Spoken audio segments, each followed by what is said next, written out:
아멘. 우리 시간 함께 좀 인사하고 싶은데요. 좀 저를 따라서 같이 한번 해보시면 좋겠습니다. 손가락을 좀 이용할 건데요.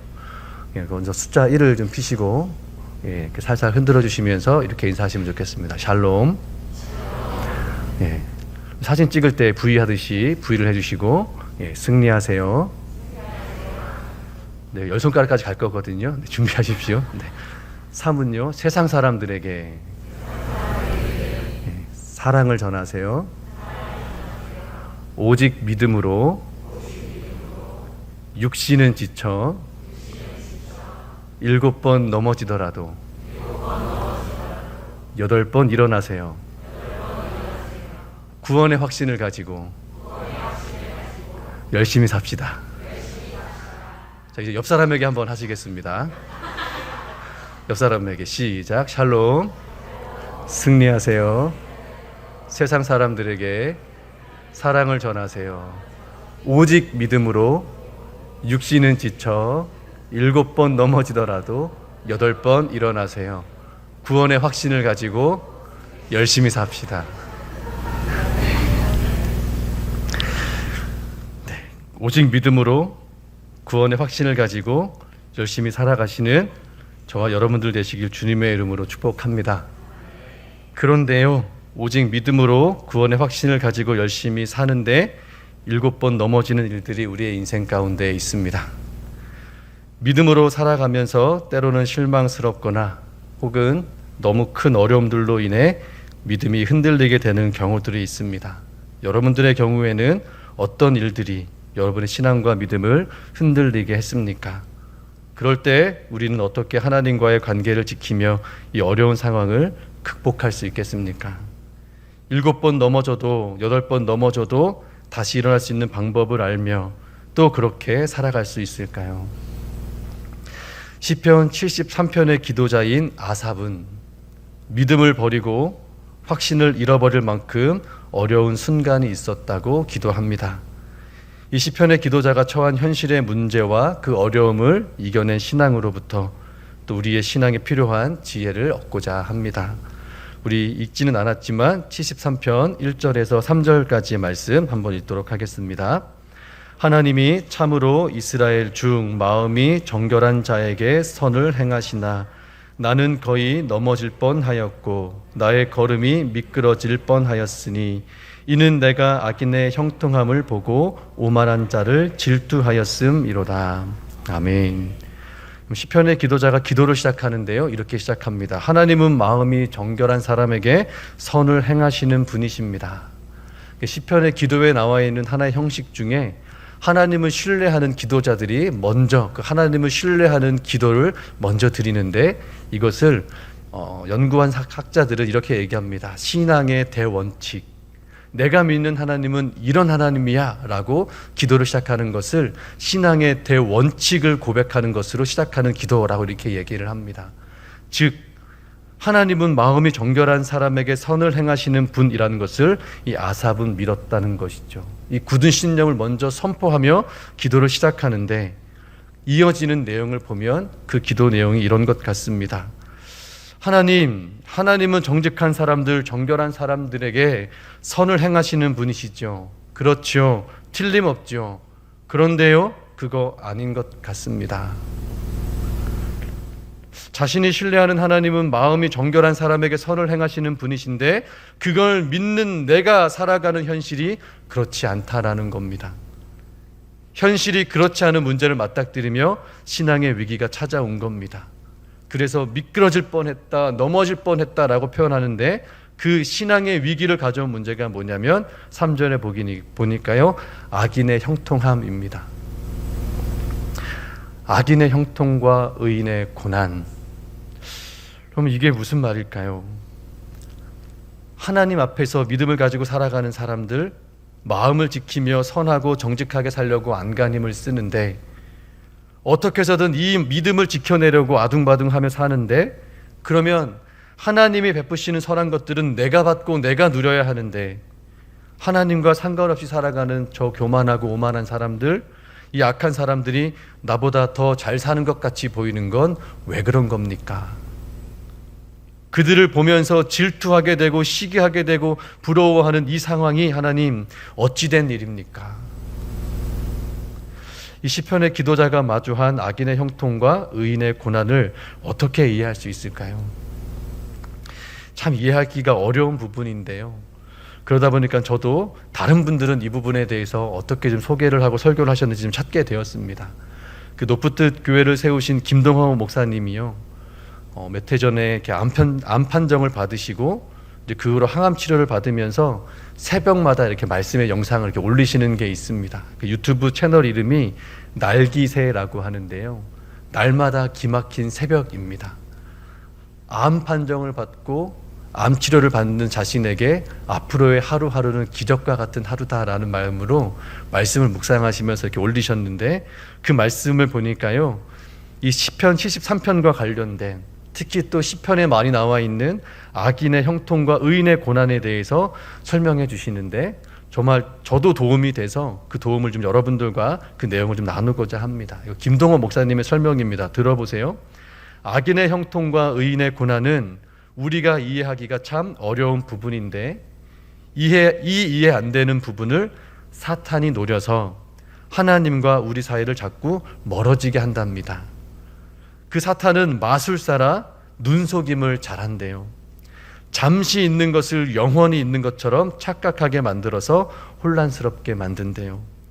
악인의 형통은 잠깐이고 의인의 고난도 잠깐인데, 사탄은 악인의 형통함이 확정된 것으로, 변함이 없는 것으로 착각하게 눈속임하고, 의인의 고난도 그것을 잠시 당하는 훈련과 연단의 뜻이 아니라 그냥 심판으로 정죄하게 하니까 하나님을 도무지 이해 못하고, 하나님 믿지 않는 사람은 잘 되고 하나님 믿는 사람은 고생하고, 이런 하나님이 어딨어, 이렇게 사탄이 오해하게 한다라고 설명하시더라고요. 좀 이해가 잘 되시지 않습니까? 여러분 어떠십니까? 우리가 겪는 신앙의 문제이기도 하죠. 하나님을 믿고 신앙을 지키기 위해 정말 애쓰는데 왜 하나님을 믿지 않는 사람들이 더 잘 사는 것 같을까요?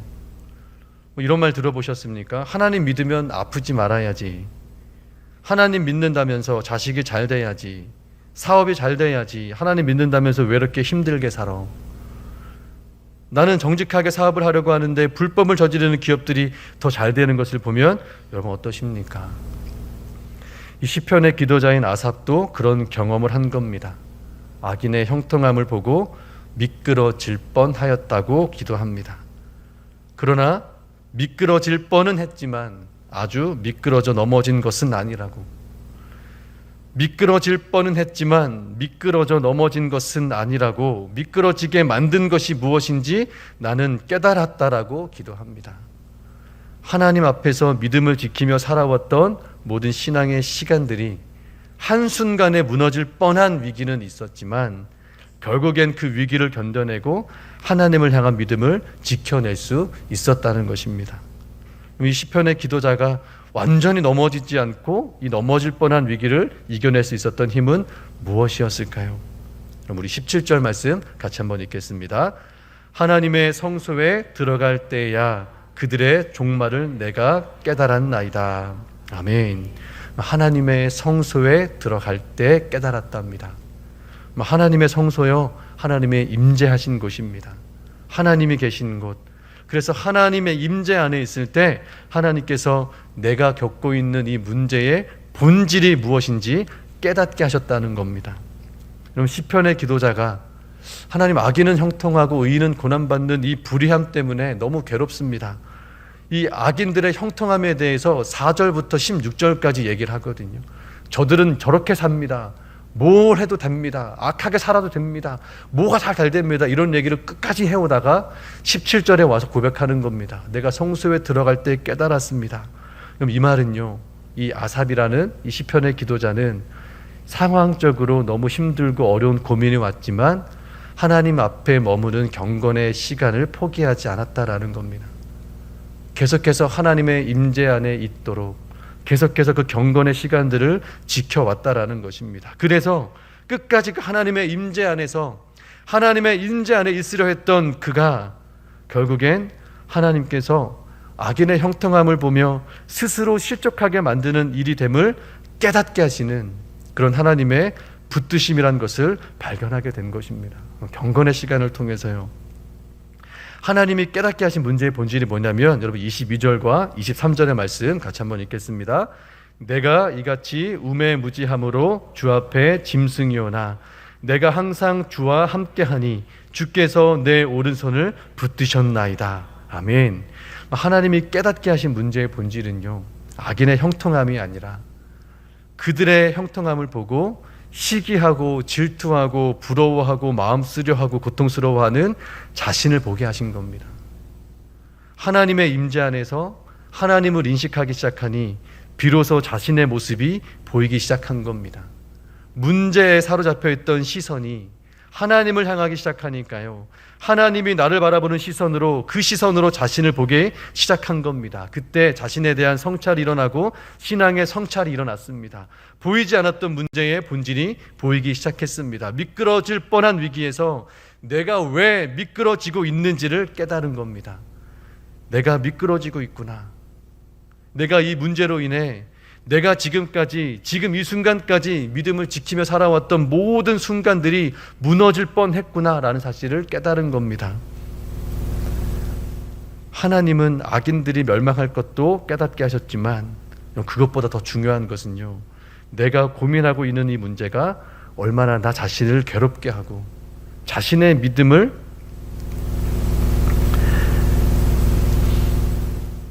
무너지게 하는지를 깨닫게 하셨다는 겁니다. 그래서 그 하나님을 향한 믿음을 지키게 하신 것이죠. 여러분, 그래서 시편 기자는 이렇게 기도합니다. 하나님이 나를 붙드셨습니다. 이 붙드심을 통해 깨닫게 하신 것이 감사한 것은요, 우리의 무지함과 연약함, 깨닫지 못하고 그 상황에 갇혀 살아갈지라도 하나님은 우리를 붙드신다는 겁니다. 오히려 우리가 연약하고 모자란 것이 하나님이 우리와 함께 하시는 이유라는 겁니다. 우리가 우매하여 깨닫지 못함은 짐승같이 어리석기 때문이지만 하나님이 붙들어 주심으로 깨닫게 하시니 그것이 은혜인 것이죠. 하나님은 현실의 문제로 우리의 신앙이 무너지지 않도록 붙드시는 줄 믿습니다. 신앙을 지키고 살려고 애쓰는 하나님의 백성들에게 하나님의 정의를 새롭게 깨닫게 하시고 위로해 주시는 줄로 믿습니다. 그럼 하나님이 우리를 어떻게 붙들어 주시는가? 우리 그 말씀 함께 나누길 원합니다. 우리 26절부터 28절까지 말씀 읽겠습니다. 내 육체와 마음은 쇠약하나 하나님은 내 마음의 반석이시요 영원한 분길이시라. 무릇 주를 멀리하는 자는 망하리니 음녀같이 주를 떠난 자를 주께서 다 멸하셨나이다. 하나님께 가까이함이 내게 복이라. 내가 주 여호와를 나의 피난처로 삼아 주의 모든 행적을 전파하리이다. 아멘. 여러분, 우리 육체와 마음은 쇠약합니다. 그래서요, 삶에 문제가 생기면 흔들립니다. 흔들리는 자신을 보면 참 연약하기 그지없습니다. 이렇게 연약한 내가 과연 하나님 앞에서 마음을 지키며 이 험한 세상 살아갈 수 있을까? 악인의 형통함을 보며 믿음 없이도 잘 사는 사람들을 보며 미끄러지지 않고, 또 다른 사람과 자신의 신앙을 비교하지 않고, 시기하지 않고, 질투하지 않고, 하나님 의심하지 않고, 믿음을 포기하지 않고 잘 살아낼 수 있을까? 우리는 연약하면 이런 마음들로 흔들립니다. 제가 제일 좋아하는 찬송가가 486장인데요 486장 1절 가사가 보면 이렇습니다. 이 세상에 근심된 일이 많고 참 평안을 몰랐구나. 그럼 이것이 우리가 살아가는 현실의 모습이지 않습니까? 문제의 본질이 뭡니까? 하나님을 믿으며 살지만 근심된 일로 평안이 없는 삶이지 않습니까? 스스로 근심에 갇히고 문제에 갇혀 평안하게 살지 못하는 것이죠. 그런데 평안이 없는 삶을 하나님께서 붙드신답니다. 어떻게 붙드시냐면 이 찬송가에 이어지는 가사가 이렇습니다. 내 주 예수 나를 오라 부르시니 곧 평안이 시리로다. 하나님이 우리를 부르신답니다. 그럼 생각해 보십시오. 우리 어린 자녀들이요, 길을 가다가 길을 잃어버리면 얼마나 두렵고 무섭겠습니까? 금방 울음을 터뜨릴 겁니다. 길을 잃어버리고 엄마 아빠가 보이지 않고 헤매는 순간이 오면 얼마나 그 마음이 두렵겠습니까?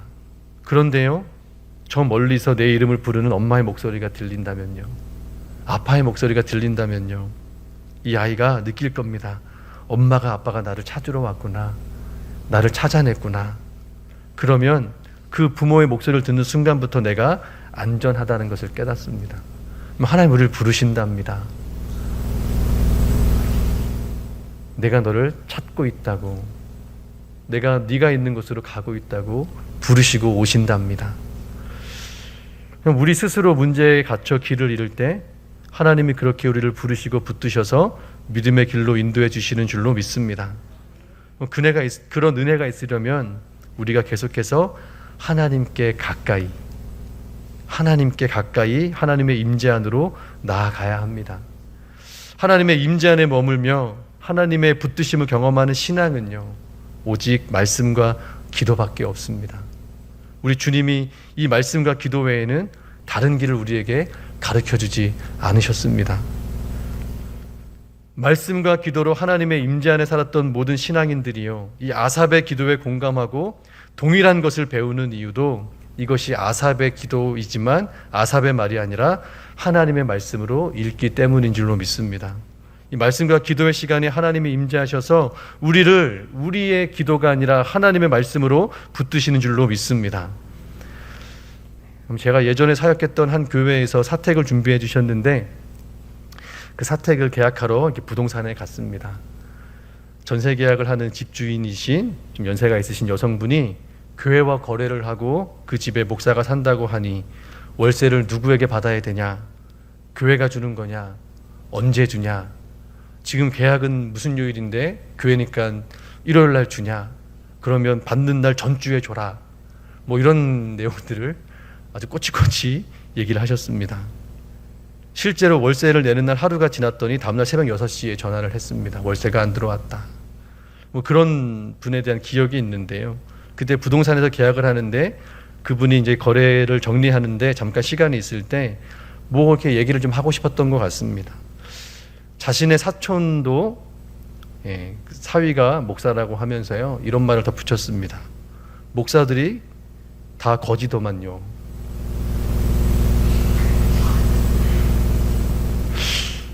불편했습니다. 그냥 잘 모르시니까 넘어갔습니다. 시간이 지나도 불쑥불쑥 생각이 나니 마음이 불편했습니다. 그때 가서 왜 참았을까? 뭐라도 얘기를 했었어야 되지 않는가라는 후회가 들기도 했습니다. 그러다 어느 새벽 기도 시간에요, 제가 기도가 아니라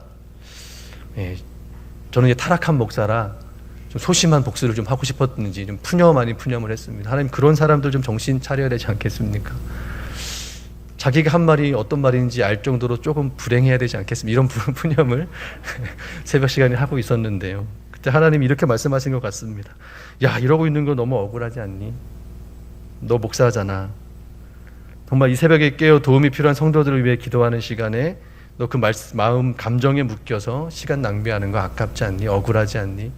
너는 너의 인생을 살아가야 되는데 고작 그렇게 이 새벽을 깨어서 보낸다는 게 억울하지 않니? 하나님 저를 이렇게 부르시는 것 같았습니다. 정신 차려. 여러분, 실제로요, 그런 얘기를 들었다고 해서 그런 사람 되는 것도 아닌데 왜 그 말을 못 이겨 스스로 억울해하며 나는 이렇게 믿음 지키며 사는 것에 대하여 왜 하나님 이렇게 고난 받아야 됩니까? 라고 푸념하고 투정을 했을까? 오히려 그렇게 하지 못하는 것이 자신을 지켜내지 못하고 괴롭게 하는 문제가 아닌가? 하나님 그것을 깨닫게 해주시는 것 같습니다. 사랑하는 성도 여러분, 미끄러질 뻔했던 아삽도 우리와 같은 고민이었습니다. 악인의 형통을 보았고 의인의 고난을 겪으며 하나님 이거 아니지 않습니까? 라고 물었던 것 같습니다. 그런데 하나님이 아삽을 붙드셨습니다. 그거 아니야. 그 마음이 너를 힘들게 한다고, 그 마음에서 벗어나야 한다고 붙드시고 깨닫게 해주셨습니다. 미끄러질 뻔했던 아삽을 붙드신 하나님이 저와 여러분들도 붙드시는 하나님이신 줄로 믿습니다. 하나님의 성소에 들어갈 때 문제의 본질을 깨닫게 하셨던 하나님께서 말씀과 기도로 하나님의 임재 앞에 나아갈 때 우리에게 문제의 본질을 깨닫게 하시는 하나님이 되실 줄 믿습니다. 하나님께 가까이 하는 사람에게 복을 주시는 하나님이 저와 여러분들이 말씀과 기도로 하나님을 가까이 하고자 할 때 땅의 기름진 복과 하늘의 신령한 복을 내려주시는 우리의 하나님이신 줄로 믿습니다. 하나님의 임재 안에 말씀과 기도로 깊은 교제 가운데 하나님의 붙드심에 이끌려 살아가는 저와 여러분들 되시길 주님의 이름으로 축복합니다. 기도하겠습니다.